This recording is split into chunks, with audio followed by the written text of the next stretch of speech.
All right, check it out, YouTube. So today I wanted to share with you my M16A2 retro clone. We'll kind of go ahead and get into some of the features of the M16A2, maybe even a little bit of history of it. The M16A2 was developed in the early 1980s. Obviously, it was to be an improved version over, or an evolved version over the M16A1, which came around in the early 1970s. The M16A2 was basically initially developed for the Marine Corps, and let's go ahead and talk about some of those improved features. With the M16A2, they would extend the buttstock, and they would also change the material that the buttstock was made out of. Oftentimes that would mean that there would be kind of a rougher texture here, so maybe you'd be able to get a little better mount up to your shoulder and cheek weld without that moving, a little more stability there. They also put an aggressively textured butt plate on the M16A2 stock. The buffer change did not actually change. They just added a spacer, so when they bolted the stock on, it would all mount up to the original style buffer tube, so there's no change in length of travel for the buffer itself. The M16A2 would have an improved pistol grip, as you can see there. They extended the little hand stop or finger stop at the bottom. They would also put in this little finger placement here, so basically this would rest between two of your fingers to keep your hand from slipping off, if you will. As far as Colt went, when they produced it, their pistol grips kind of had that similar finish to the buttstock, so kind of a rougher finish that improved in your quality of gripping onto the pistol grip itself. It's kind of an anti-slip grip. Anyhow, the M16A2 obviously would have a full fence around the magazine release, and also the M16A2 would have a enlarged boss or radius here to provide more strength and integrity for the lower receiver for this front pivot pin. They would also, on the lowers for the A2, would close or basically fill in the skeletonized area that was on the A1. So you see this kind of filled in here. That would strengthen the rear end of the rifle, basically. So there wouldn't be any lower receiver breakage there or it cracking or anything like that. The A2 would also have a button style forward assist. The A1s typically had a teardrop, larger forward assist, and maybe some complained that that would get caught on things. They went to an enlarged button and eventually a smaller button for the A2.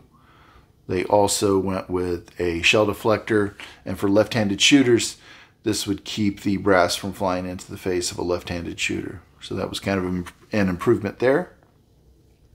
They also added a little hump here on the ejection port door cover, and what that would do is basically if you open up the rifle, when you went to close it, this would actually keep the kind of the door from kind of attaching itself or getting caught up in the lower, so you can prevent damage to that little bumper there.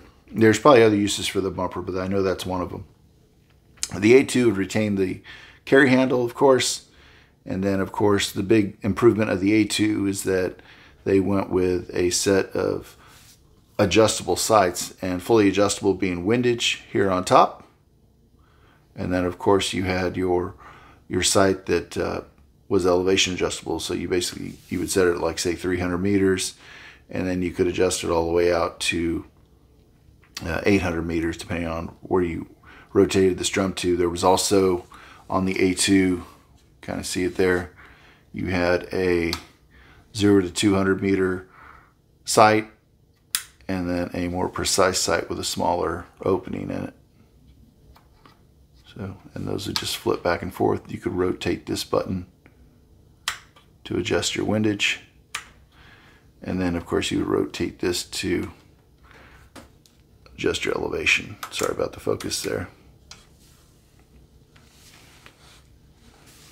The A2 would have a angled delta ring, as they call it here. The old A1 had a flat ring, which was kind of hard to get a hold of to remove or replace handguards, and this one had that little angle or taper on it, so easier to get your fingers in. You can pull that back, gives you a little better grip on it to work on it. And for maintenance purposes, the M16A2s typically be issued with 30 round magazine, which is kind of NATO standard. Another big thing for the A2 was the ammunition. It was designed to have a 1 in 7 twist barrel. And what that means is there would be one rifling rotation in 7 inches. So a pretty aggressive twist rate. So basically that bullet would do full rotations going down the barrel. Since it's a 20-inch barrel, almost 3 full rotations before it left the barrel. So then that aggressive twist rate was to accommodate for, I believe, the M855 62 grain ammo, and especially for the 64 grain, I think it's M856 tracer, as memory serves, if that's correct, hopefully. Anyhow, the M16A2 would have a light profile barrel similar to the M16A1 under the handguards, and it would have a forward of the handguards a heavy style barrel.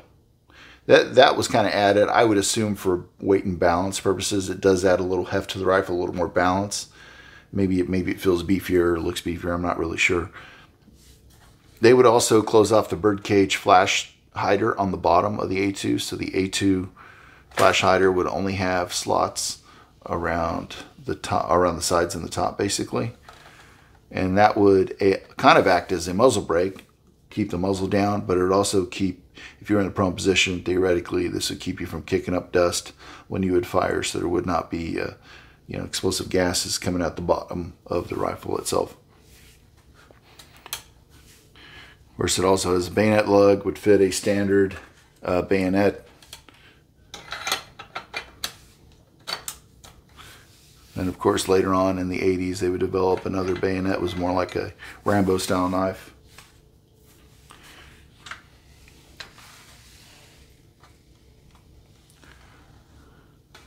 So here's the other side of the A2. Switching from the A1 to the A2, they went from full auto to burst. A lot of people didn't like the 3-shot burst in the A2. However, I don't have to worry about that since this is an AR-15 lower and semi-automatic. So that was one of the big detractors for a lot of people. They say that the 3-shot burst was pretty useless and needed to be like a 5-shot burst or just fully auto. So that was one of the big disappointments for a lot of people, the A2 rifle itself. And also some people didn't like the sights because they could be inadvertently adjusted, or people tend to play with knobs or whatever, and then the sights would be off. Whereas the A1, you would have to take a bullet tip to adjust windage, and you would have to adjust your elevation with a bullet tip on the front sight. So the A2 could lend itself to having kind of a, maybe too much adjustability.